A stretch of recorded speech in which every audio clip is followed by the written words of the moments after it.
1 milliard 130 million so'mga olingan aynan shu mashina. Va 1200 kilometr yurilgan atigi.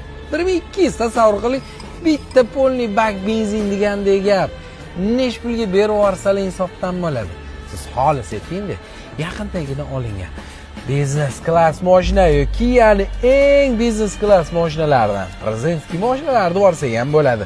Kia K9 absolutni yengidagina srochniga pulga bosib yuborsangiz bo'ladi. Buni salonini qarang, orqada o'zingizni ishoning. Seriozniy odamlardek his qilasiz.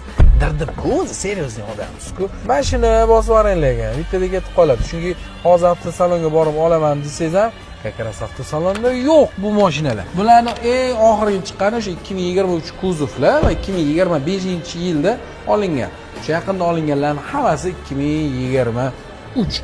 Nima navorot kerak? Hammasi shunda bor. Mana bu soatlarni qarasangizchi, Maurice Lacroix degan soat brendlari taqib qo'yilgan ekan. Yog'och elementlarni ko'rsangizchi. Bilasiz, Kia K9 arzonroq 958 millionlik ham bor. Bu eng qimmati va eng fuli. Xullas 94 mingmi, 95 mingdan ham taxminan olingan.